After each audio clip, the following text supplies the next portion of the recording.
We're on page 14 Ahora of estamos the al manual. final de la página 14 del manual. So, we've been talking about Hemos estado revolutionaries, and we hablando got de down to the very last one revolucionarios there on the bottom of the y page. terminamos It says, "You diciendo, must win. debes Your ganar, destiny tu depends destino on your depende victory." de tu victoria. So this is not an either or. No, Some people look at no es una government opción. Hay and gente well, que ve this estas is really good, cosas that's any information. diciendo es buena You have to realize información, this goes way pero beyond tenemos que darnos cuenta que es más allá de solo información, sino que es algo que tienes que about in your life. And it's comenzar not a vivir en tu vida. Y no es tan difícil. of how you look at these things. Llegará a ser normal para ti en cómo ves estas cosas y empieza a ser fácil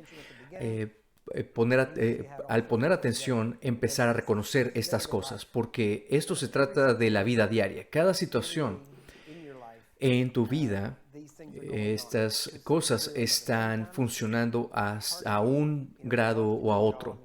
It's just certain things. Hay veces que ocurren ciertas cosas que es definitivamente guerra espiritual y a veces que se ven como que todo va bien y no está pasando nada, pero de hecho el enemigo está planeando algo. Esto es lo que sabemos también de situaciones que hemos vivido, que los cristianos tienden a ni siquiera planear sus vacaciones, pero tienes grupos, por ejemplo, que de hecho algunos grupos que planean por 100 años un plan. No van a ver el resultado de su plan, pero saben que la siguiente generación verá los frutos de ese plan. Espiritualmente hablando, el enemigo hace lo mismo. Él no está pensando en términos de hoy o mañana, sino a largo plazo. ¿Qué puede hacer? Y muchas veces puede que puede que pudo haber hecho en cierto momento, pero no lo hace en ese momento porque su táctica y su estrategia es esperar para hacer más daño después. Entonces, leemos 1 Juan 5:4, dice, porque todo lo que es nacido de Dios vence al mundo y esta es la victoria que ha vencido al mundo, nuestra fe. Así que tu fe vence al mundo. Esa es nuestra victoria. Así que la clave es mantener la fe hacia Dios en lo que Él ha dicho y vivir la vida de la fe. El siguiente verso, ¿quién es el que vence al mundo sino el que cree que Jesús es el Hijo de Dios? La victoria garantizada es nuestra. Apocalipsis 2:7, el que tiene oído, oiga lo que el Espíritu dice a las iglesias. Al que venciere, le daré a comer del árbol de la vida, el cual está en medio del paraíso de Dios. 2:11, el que tiene oído, oiga lo que el Espíritu dice a las iglesias. El que venciere no sufrirá daño de la segunda muerte.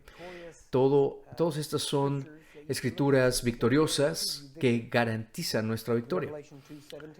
2:17 de Apocalipsis, el que tiene oído, oiga lo que el Espíritu dice a las iglesias. Al que venciere, daré a comer del maná escondido y le daré una piedrecita blanca y en la piedrecita escrito un nombre nuevo, el cual ninguno conoce sino aquel que lo recibe. De nuevo, al que venciere. Esa es la condición. Y lo que acaba de decir es que dará de comer del maná escondido y de la piedrecita blanca, y el nuevo nombre es a los vencedores por la fe en Jesucristo, por lo que Él ha hecho. Apocalipsis 2:26, al que venciere y guardare mis obras hasta el final, yo le daré autoridad sobre las naciones. 3:5, el que venciere será vestido de vestiduras blancas y no borraré su nombre del libro de la vida. Y confesaré su nombre delante de mi Padre y delante de sus ángeles. Nota que esto es una declaración condicional. El que hará esto, no borraré su nombre del libro de la vida. Así que lo que quiere decir que es posible. Si no fuera posible, no estaría escrito aquí. Apocalipsis 3:12. Al que venciere, yo lo haré columna en el templo de mi Dios y nunca más saldrá de allí, y escribiré sobre él el nombre de mi Dios y el nombre de la ciudad de mi Dios, la nueva Jerusalén, la cual desciende del cielo de mi Dios, y mi nombre nuevo.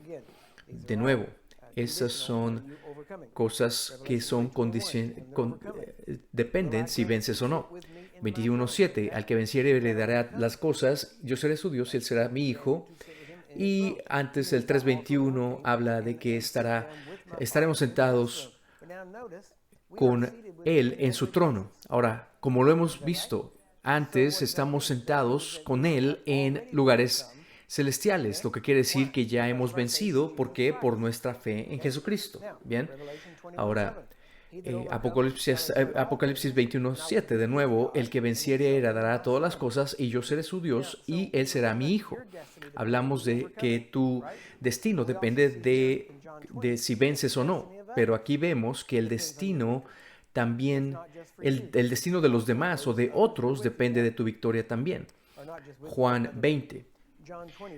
Juan 20:19 dice, cuando llegó la noche, ese día cuando estaban reunidos los discípulos por miedo de los judíos, vino Jesús y se puso en medio y les dijo, paz a vosotros. Les mostró sus manos y el costado y los discípulos se regocijaron viendo al Señor. Entonces Jesús les dijo otra vez, paz a vosotros, como me envió el Padre, así también yo os envío.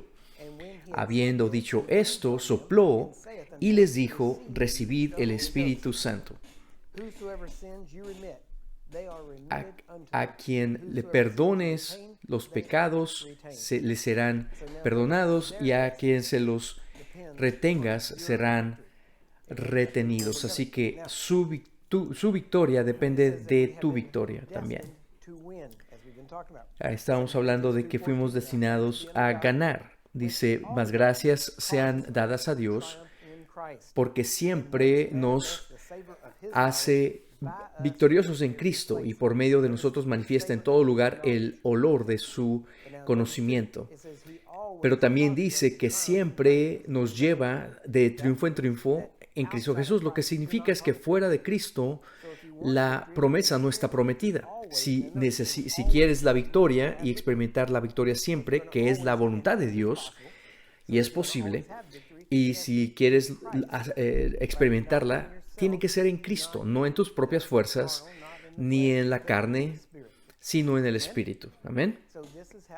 Así que es así como triunfamos, manteniéndonos en el Espíritu, porque el plan del enemigo es distraerte de lo espiritual y que operes en la carne, porque sabe que si te mantiene en el ámbito carnal te va a vencer, pero si te mantienes en el ámbito espiritual no te puede vencer.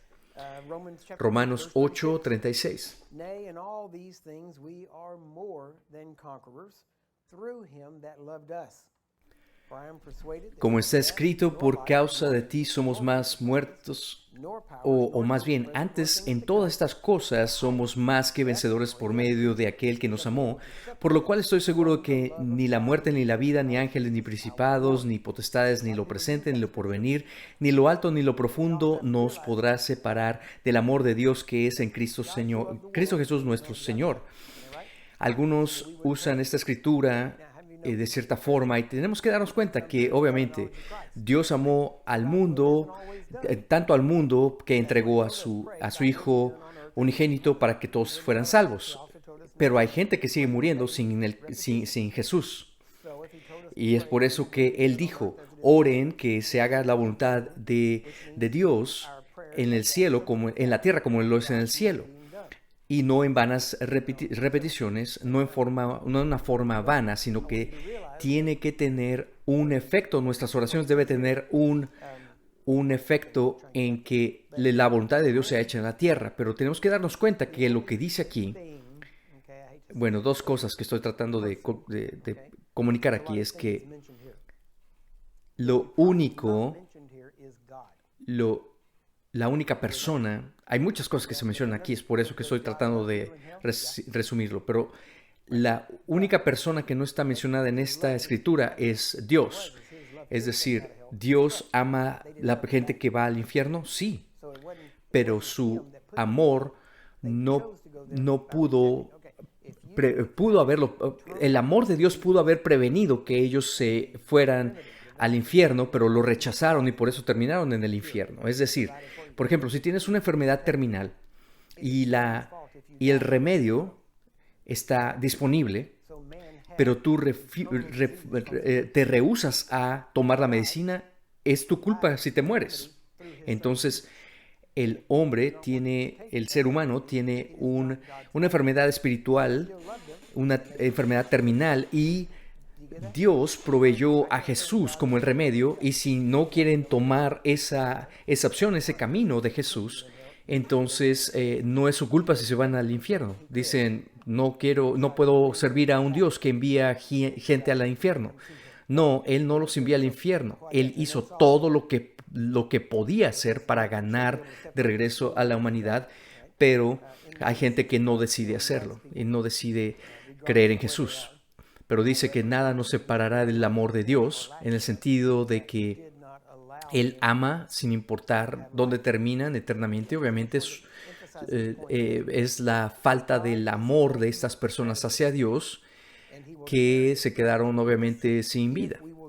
Entonces, Dios es el estratega supremo. Sigue diciendo aquí, Él compartirá su estrategia con nosotros cuando nuestro esfuerzo por obtenerla venga acompañado de oración y al estudio diligente de la misma. Ahora, sesión 4.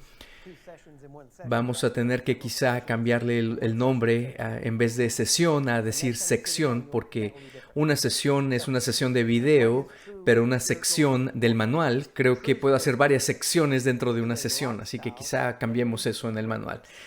Pero la verdadera guerra espiritual, ¿cuál es la verdadera guerra espiritual? La verdadera guerra espiritual es un estilo de vida que implica una preparación diaria, disciplina, que se convierte en una segunda naturaleza para ti. Se convierte en cómo vives. Incluye disciplinas espirituales como el ayuno y la oración, disciplinas que tienes que añadir a tu vida. Ahora, no oramos o no ayunamos para recibir poder. De acuerdo a la Escritura, el poder viene por el Espíritu Santo venir a ti. El ayuno es para que tú te quites del camino para que el Espíritu pueda fluir a través de ti. Ayuno y oración siempre se mencionan juntos, y es porque mientras estás ayunando, estás orando. Así que no nada más se trata de privarte de comida, sino que te enfocas para pasar tiempo con Dios y orar. Y empiezas a morir a ti mismo, porque obviamente tu cuerpo va a estar gritándote que tiene hambre, y tienes que mantenerlo bajo control y sometido a tu voluntad. Porque recuerda, tu cuerpo siempre tiene que estar sometido a tu voluntad, y tu voluntad siempre sometida al Espíritu. Espíritu, alma y cuerpo, en ese orden. Ahora, número 2, todo lo que haces es una guerra espiritual o es parte de la guerra espiritual. Nada es inocente o neutral.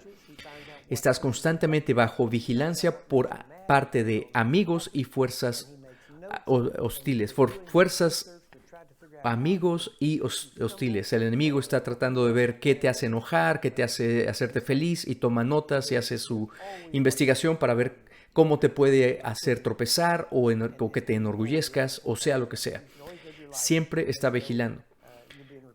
Crié a mis hijos diciéndoles siempre tienes que vivir tu vida como si tu vida estuviera siendo grabada, como si alguien te estuviera persiguiendo con una cámara de video por todo el tiempo. Si vas a vivir de esa forma, no va a pasar nada. Es que imagínense, ¿qué piensan cómo hubiera actuado Sansón si hubiera sabido que su vida iba a terminar en un libro? ¿Sabes qué? Yo creo que no hubieran dado con Dalila. Si lo lees esa parte, porque sabían que se iba a leer, muchos íbamos a leer eso, o a lo mejor cuando dice que fue con una prostituta a Gaza, a lo mejor no hubiera ido si hubiera sabido que eso se iba a tomar nota de eso. Así que vive de esa manera tu vida, de manera que todo se está grabando. Así que no hay nada inocente ni neutral. Es decir, no quiere decir que todo sea pecado. El pecado es violar, traspasar una ley. Así que muchas cosas que pensamos que es pecado son simplemente cosas carnales. Hay una diferencia entre algo carnal y pecaminoso. Comer es algo carnal a menos que lo haces fuera de moderación y se hace glutonía. Entonces, obviamente, ser glotón no está bien. Es decir, Dios quiere que seamos fructíferos y que nos multipliquemos. El problema es que se hace pecado cuando lo llevamos a un extremo o lo usamos de diferente propósito, en diferente propósito, porque estamos violando el propósito por los que fueron establecidos. Así que hay cosas carnales que no son pecaminosas, pero todo lo pecaminoso también es carnal. Bien, sigamos al número 3. En todo momento te estás preparando para pelear, entrenando para pelear, peleando o analizando tu última pelea.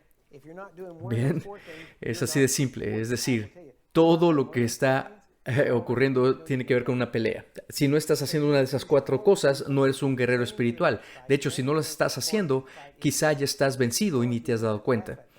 Siempre tienes que estar buscando cómo entrenarte para la siguiente pelea, pero también bien analizando tu última pelea, dónde me equivoqué, cómo fue que me pudo atacar el enemigo, y arréglalo, porque no puedes arreglar algo que no puedes analizar y medir.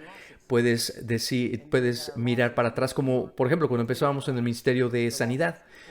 A veces ganábamos unas y perdíamos otras, y empezamos a perder menos porque analizábamos por qué perdíamos y también analizamos cómo ganábamos. Y si puedes analizar algo, lo puedes arreglar. Lo mismo con cada pelea que atraviesas, puedes encontrar qué me hizo enojarme o me hizo reaccionar de esta forma, y puedes empezarte a darte cuenta. Puedes darte cuenta que te hace reaccionar con ciertas personas, porque ciertas personas te hacen reaccionar de cosas diferentes. Si voy a juntarme con esa persona, tengo que estar con cuidado, cuidarme de esto. A lo mejor son sarcásticos o van a decir algo perogativo, lo que sea. Y soy honesto, la mayoría de las personas que son sarcásticas y que te dicen cosas sarcásticas, hay una verdad o una realidad tras de ello. No son solamente comentarios inocentes o chistosos. Es alguien que está tratando de decirte algo, pero no te lo quiere decir claramente, entonces te lo dice escondido. Entonces, cuando reconoces eso, te das cuenta, realmente la clave es morir a eso. Mueres a ti mismo, al ego, a la carne, y cuando las personas dicen algo, te recuerdas, ok, estoy muerto. Y a lo mejor no estaba bien muerto en esa área, así que gracias por enseñarme dónde no estoy muerto. Hay una parte donde todavía sigo vivo, entonces ahorita voy a matar en esa área. Espero que no sea que te vayas a quitar la vida literal, pero solamente esa parte de tu vida. Pero tenemos que darnos cuenta y decidir que no nos vamos a ofender. Lo que significa es que vives. La gente dice, por ejemplo, bueno, hay falta de perdón. No, es que debes de vivir en perdón. Es decir, perdona antes de que te pidan perdón. Sí, cuando pasa la cosa, no abraces la ofensa, perdona. Ahora, déjame te digo, hay cosas que dices, pero ¿por qué tengo que perdonar si no me ofendí? Porque puede ser una semilla que queda en tu corazón. Es lo que dice la Biblia. De hecho, lo que dice, no sea que una raíz de amargura esté en tu corazón. Hay veces que te dicen algo y no te sientes ofendido, pero se queda ahí, y vamos a pensar que pasas por un tiempo estás exhausto espiritualmente o físicamente, y de repente germina esa semilla, toma ventaja de un momento de debilidad, y a lo mejor piensas, estoy en paz, estoy tranquilo, pero esa persona, la misma persona, te dice algo, y esa pequeña semilla que pensaste que no habías tomado la ofensa, pero se quedó como una semilla por no perdonarlo, y de repente explota algo, ¿verdad? Sí, y te dice, pero te sigues pensando en eso. Bueno, no a propósito, seguía ahí la semilla. Entonces tenemos que vivir en perdón. Y si no perdonas, entonces esa semilla se queda ahí lista para crecer. Ahora, todo apunta a esto, que en un mundo perfecto, la gente debería pensar en lo que está a punto de decir. Debería de pensar antes de hablar. Lo que llamamos humor, sarcasmo, es simplemente sarcasmo o alguna forma de decir cosas denigrantes a una persona como de broma, como quemar a alguien, se dice, ¿verdad? O burlarse de alguien. Hay comediantes en Estados Unidos y en todos lados que toda su carrera se basa en eso. En mi generación, Don Rickles. Ni si no saben quién es, ni siquiera lo busquen. No vayan a ver esas cosas, pero... Y hay muchos otros por ahí, pero es este aspecto de simplemente la Biblia dice que si no ofendemos en palabra, somos personas perfectas. Simplemente mantén la boca cerrada. Es la forma más fácil. Pero con demasiada frecuencia empezamos a tomarnos ciertas libertades y cruzamos límites y los rompemos y hay veces que no sabes qué ha vivido esa persona, qué está viviendo y cómo va a tomar algo que dices de cierta forma. Entonces, en algún punto tenemos que madurar. Y honestamente, cuando dices, oye, estás hablando de no ser humano, no estoy hablando de eso, estoy hablando de que tienes que ser humano, pero no de esa forma. Seamos humanos como Jesús fue como humano, que hablemos bendiciones y cosas buenas y profetizar buenas cosas y decir cosas buenas y declarar cosas buenas de esa persona. Dice la Biblia que todas las cosas, que los tesoros, hay tesoros en nosotros, en Cristo Jesús, y hay también en esos tesoros, mismos tesoros están en otras personas. Habla de esos tesoros, porque al final del día la persona se va a elevar o se va a bajar a la forma que tú les hablas. Cuando les hablas de manera denigrante, los vas a rebajar y se van a rebajar ellos mismos, o si es básicamente la ley de la siembra y la cosecha. Si siembras de cosas denigrantes, se denigran. Este predicador, me acuerdo que siempre predicaba levantando a personas, es decir, animándoles, viendo lo mejor de los humanos. Él decía, ¿por qué siempre hay predicadores que predican enojados? Yo prefiero predicar feliz. Y hay una verdad detrás de esto, porque tenemos que ver a las personas y hablar de las mejores cosas de la persona, no tratando de ser, básicamente hay una, en vez de denigrarlos o de hablar mal de ellos, porque es una actitud del mundo. Seamos personas que estamos en el mundo, pero no seamos del mundo.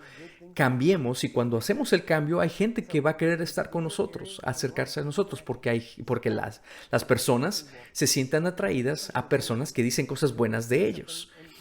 Hay cosas que puedes detener, porque el enemigo, por ejemplo, te dirán algo y tratas de decir algo gracioso y el enemigo quiere usar esta semilla. A lo mejor es una broma que tiene un poquito de verdad, ¿verdad? Y tenemos que darnos cuenta que el enemigo tratar de usarlo como una semilla para traer división. Entonces levanta un muro. Levanta un muro el enemigo y no necesitamos divisiones entre nuestras relaciones. Pero el número 10, o más bien hay 10 principios de la guerra. Y hablaremos de esto. Los principios de la guerra son estrategias comprobadas que se enseñan a los líderes de todo el mundo. Ahora, esto aplica a todo ámbito de la vida, espíritu, alma y cuerpo.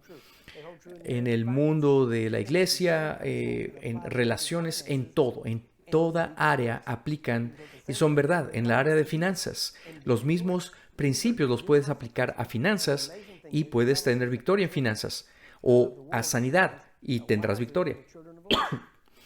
Son universales estos principios. Y dice la Biblia que hay veces que los hijos del mundo son más sabios que los hijos de la luz. Y por ejemplo, en cada nación se habla de esos principios en todas las academias militares. Muchos de esos principios, por ejemplo, fueron enseñados por Sun Tzu, que es un genio militar de China, y sus principios son enseñados en escuelas militares. Y estos principios espirituales y bíblicos son efectivos y son verdades. Hablando, por ejemplo, de la vida de Josué, puedo tomar la vida de Josué y revisar toda su vida y mostrarte estos principios y cómo estos tienen que ver con pequeños grupos que ahora les llamamos fuerzas especiales o equipos especiales, que son equipos de individuos altamente entrenados que son un multiplicador de fuerza que causa que una batalla puede cambiar de curso completamente con un puñado de personas. Un pequeño grupo muy organizado, muy entrenado y trabajando como un equipo. No hace falta un montón de soldados, solamente un puñado de soldados altamente entrenados. Y esos son las bases de lo que hacemos en nuestros equipos de vida. En cuanto a Josué, miras cómo aplicó algunos de estos principios en ataques cuando eran muchos menos en números y usaba tácticas. Empezaba, por ejemplo, iniciaba incendios en las colinas alrededor y los enemigos veían los fuegos y pensaban que donde había fuego había mucha gente ahí y eso no era el caso, pero son tácticas que él usaba. Y Dios, por ejemplo, usando un multiplicador de fuerzas con los leprosos, por ejemplo, que estaban bajo asedio y estaban encerrados todos en la ciudad. Y los leprosos que están en la puerta dicen, no nos dejan entrar y si vamos al campo del enemigo nos moremos. Si no entramos a la ciudad nos morimos y si vamos al campo del enemigo nos morimos. Así que vamos al campo enemigo. Y dice que mientras caminaban hacia allá, el enemigo escuchó el sonido de un gran ejército. Así que, ¿qué hizo Dios? Tomó el ruido de los dos leprosos caminando e hizo un eco en los árboles, en el bosque, y pensaron los enemigos que venía un gran ejército y huyeron. Así que eso es lo que es un multiplicador de fuerza. Esto es solamente algo que quería comentarles así de paso, pero hay 10 principios de la guerra que son enseñados por todo el mundo. Cuantos más principios apliques a una situación determinada, más probabilidades tendrás de ganar. En la medida que apliques menos principios, menos será tu probabilidad de ganar. Así que estos son principios que puedes usar al mismo tiempo en una situación y vas a tener más probabilidades de ganar la batalla. Ahora hay 5 formas de atacar. Hablaremos de esto. Primero, ataque por combinación. Vamos a hablar detalladamente de estos más adelante, de cómo los usamos nosotros y cómo el enemigo puede usarlos contra nosotros. Realmente hay 5 formas que nos puede atacar el enemigo, que son estos. Atacar por combinación. Ese es el primero. El número 2, ataque dibujando. Y no quiere dibujando es más bien atrayendo, ataque atrayendo. Lo que estás haciendo es que te haces el débil, como que estás, pero es una trampa básicamente. Te haces que estás herido o algo y luego, ya que estás cerca, lo atacas. Bueno, vamos a hablar más en detalle más adelante, pero el otro es ataque directo único. Es decir, golpear de una rápidamente. Luego hay un ataque indirecto progresivo, que significa que tú golpeas o atacas en una área y en el proceso estás planeando otro ataque. Es decir, atrae al enemigo al primer ataque respondiendo, pero descuidan otra área que es la que realmente querías atacar. Y verás esto aplicado, por ejemplo, vamos a pensar, tienes a un misionero que viene y dices, ¿me puedes ayudar en esta? Necesitamos dinero para invertir en la misión, necesito $5,000 y tú dices, ¿sabes qué? Voy a dar $1,000 y haces ese compromiso y al otro día estás a punto de salir de la casa y se te descompone el carro y te va a costar $5,000 la compostura. ¿Por qué? Es un ataque indirecto. ¿Por qué? Porque es para prevenir hacer lo que querías hacer. Te trata de golpear en otro lado para tratar de distraerte y que no puedes hacer lo que estabas pensando hacer. El ataque de inmovilización es el número 5. Y en general hay 2 tipos.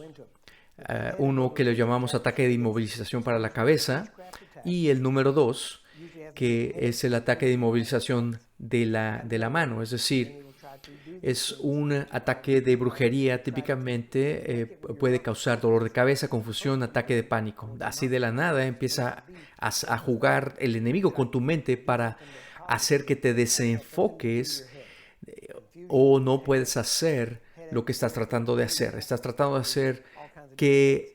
y el ataque es a tu cabeza. Confusión, pánico, dolores de cabeza, puede ser algo físico. Muchas cosas distintas, pero tienen que ver con la cabeza. Muchas veces eso es brujería. No todo, de nuevo, no todo ataque es brujería. A veces un dolor de cabeza, a lo mejor estás deshidratado, necesitas tomar más agua. Honestamente, no todo es un ataque espiritual. Pero también puedes ver que muchas veces lo será, especialmente si está tu ministerio, por ejemplo,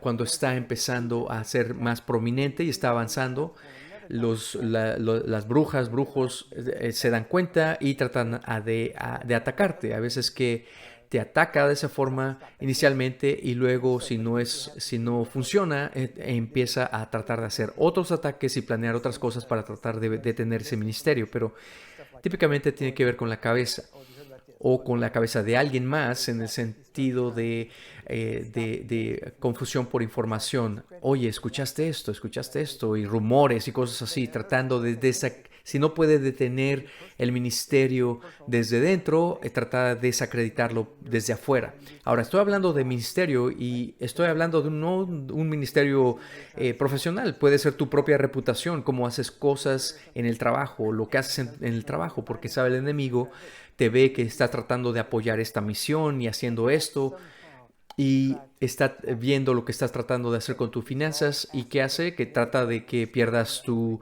trabajo, algún ataque para impedirte hacer esto.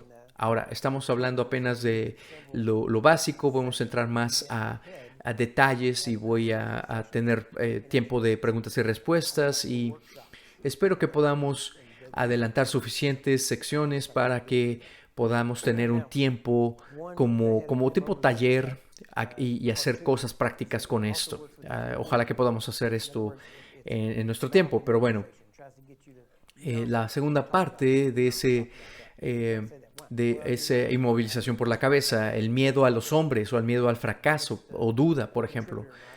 No digas eso, ¿por qué? No quiero hablar de esa situación porque mi contribuyente más grande o quien más diezma en la iglesia, quien más diezma, quiero decir, aunque no es ético lo que hace esta persona de negocio, me da miedo hablar acerca de que eso está mal porque tengo miedo de este hombre. Ahora, en cuanto al pecado, hay una verdad que quiero comentarles ahorita.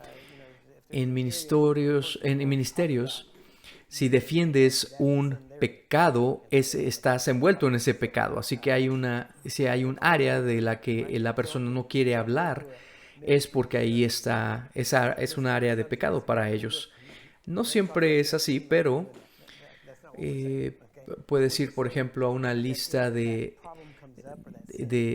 tópicos y no vas a ir, no quiero que vayas a una lista de predicaciones y dices, nunca habla de esto, ese es su pecado. No es eso, me refiero a eso, sino que una persona, por ejemplo, no habla en contra o se pone firme en contra de eso o está en él o tiene miedo de lo que le va a costar hablar de ello, especialmente si un pecado ese pecado no es necesariamente mal, así otras personas lo toleran y tú hablas en contra de ello, te va a costar ocasionalmente, así tienes que decidir qué vas a hacer y qué tan lejos vas a hacer esto. Ahora, no estoy hablando solamente de predicadores, es como tú te conduces personalmente, en los que puedes tener miedo de lo que diga la gente, de miedo de hombre, o lo que puedes perder. Incluso en conversaciones con parejas y amigos, dices, no hablemos de esto, ya sabes cómo se pone la cosa. Eso quiere decir que no tienes una relación abierta, así que no eres amigo realmente de ellos si no puedes hablar de todas las áreas. En algún punto tendrás que enfrentar esa situación y estar en acuerdo o en desacuerdo. Yo, personalmente, yo tengo, yo, everything has to be on the table. yo aprecio la verdadera amistad y al mismo tiempo, para ser un verdadero amigo, todo tiene que estar a la vista, en la mesa. Y si todo está en la mesa, a la vista, y somos buenos amigos, verdaderos amigos, no hay tapujos, no tengo muchos conocidos, pero tengo muy pocos verdaderos amigos. Conozco a muchas personas, pero tengo muy pocos amigos, porque para ser un verdadero amigo, no solamente tus cosas tienen que estar en la mesa, también lo de ellos. Y es bueno cuando nos ponemos de acuerdo con algo, con otras personas, pero también reconocer que si no puedes estar de acuerdo con otra persona, tienes que decidir cuánto tiempo vas a poder mantener con esta otra persona. Pero bueno, ya me desvío un poco, pero regresemos a esto. Hay diferentes tipos de ministrar a personas, pero bueno, esto cae en lo siguiente. Miedo a los hombres y miedo al fracaso. No me da miedo, la verdad, acercarme a orar por un enfermo, porque ¿qué tal si no se sanan? Te preocupa más tu reputación que lo que estás preocupado que esa persona sea libre de esa enfermedad. Cualquier excusa cabe ahí. Bueno, si no van a cambiar estas personas, deberíamos de ministrar liberación a estas personas, porque ¿qué tal si regresan otros 7 demonios? Mejor dejémoslo con uno solo en vez de que 7 pueden llegar. Eso es un pensamiento religioso. No es correcto dejarlos atados. Tienes que liberarlos, porque ministrar liberación, porque es posible que sigan a Dios después de eso. Y si no, a lo mejor sí llegan 7 peores demonios, y a lo mejor ahora sí están listos para buscar a Dios de verdad. A veces aún sentados en una prisión, ¿verdad? Entonces, ¿dónde estamos? Ok. Siguiente, hay tipos de misiones. Tipos de misiones, cosas que estás haciendo regularmente, y estos son términos militares. Uno es un patrullaje. 2 propósitos: reconocimiento. Ve, observa, no estás haciendo nada, solamente tomando notas. Cuando voy a una ciudad, por ejemplo, cuando nunca he estado en una ciudad, cuando llego al lugar, manejo a través del lugar. Llevo todas mis cosas al hotel, me subo al auto y empiezo a manejar por toda la ciudad. No buscando solamente la ciudad, pero lo hago por un par de razones. Hay cosas que puedes ver o que puedes percibir acerca de esa ciudad y lo que se está moviendo ahí. Ahora, hay veces que es muy obvio. En algunas ciudades, los dioses de la ciudad son muy obvios, porque son conocidas las ciudades acerca de esto. Hollywood, obviamente, ese lugar es conocido por sus dioses. Las Vegas, lo mismo. La ciudad de Boston, por ejemplo. El dios de la ciudad de Boston es educación. ¿Por qué? Porque es por lo que son principalmente conocidos, aunque no siempre fue el caso y ha ido cambiando. Así que las ciudades son así. Encontrarás algunas, porque también depende a qué nivel estás observando. Por ejemplo, la ciudad de Houston. La ciudad de Houston, el dios primordial es todo lo médico. Tiene que ver con sacrificios de sangre. Y Dallas, por ejemplo, es conocido por dinero, por codicia. Ha cambiado un poco, pero no completamente, obviamente. Pero nada de esto, tú sabes, lo que estoy hablando es que hay ciertas cosas a diferentes niveles o prioridades en cada ciudad. Entonces, puedes ver que cada ciudad tendrá ciertas cosas que se mueven, y una forma de poder darte cuenta es incluso ver la topografía de la ciudad. Es decir, la ciudad está en un valle, o sea, físicamente, en un valle, o hay montañas alrededor, o está en las colinas. ¿Por qué está conocido? 7 colinas, por ejemplo, la ciudad de 7 colinas. Típicamente hay un templo en cada una de esas colinas. Lo que verás es que, de acuerdo a la topografía, en la antigüedad, una elevación alta es a donde iba el enemigo siempre. En un bosque, por ejemplo, habrá a lo mejor brujería y cosas de eso, porque están ese tipo de cosas, porque el enemigo siempre quiere atacar los lugares altos o operar desde un lugar alto. Ahora, eso, eso puede ser, por ejemplo, llegas a la ciudad y ves a lo mejor los edificios más altos. Esos 3 edificios más altos típicamente son o iglesias o compañías de seguros u hospitales. Principalmente esos son los edificios más altos. Y a eso te puedes dar cuenta que son las fuerzas espirituales que se están moviendo en la ciudad. Y aún en eso encontrarás grandes problemas aún entre esas cosas si te das cuenta que todo está operando junto. Y cuando todo eso está funcionando junto, cuando luchan unos contra otros, se despedazan eso que se mueve, esos espíritus que se mueven, pero cuando se unen, irán en contra de lo que está predicándose en la ciudad, por ejemplo. Por ejemplo, una de las cosas que te das cuenta es esto. Los ministerios más exitosos casi en cualquier lugar en cuanto a traer cambio a la ciudad, ese ministerio se mudó de fuera de la ciudad, no nació en la ciudad, porque normalmente cuando va creciendo el ministerio dentro de la ciudad, sucumben a la presión y empiezan a ser instruidos en cómo no meterse con las cosas espirituales contrarias que se están moviendo en la ciudad. Y a veces que Dios trae a alguien de fuera por esa razón.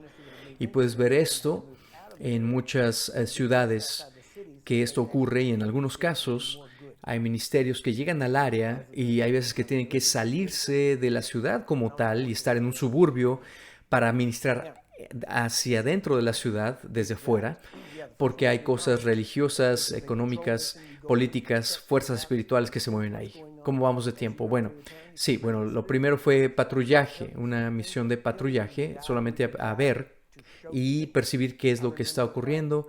En el espíritu Dios te dirá algunas cosas. A lo mejor Dios te puede guiar por dónde manejar. Me acuerdo la primera vez que fuimos a Charlotte, norte de Carolina del Norte. Muchas cosas buenos ministerios estaban ya ocurriendo y todo, y ahí estamos manejando y orando en el espíritu, y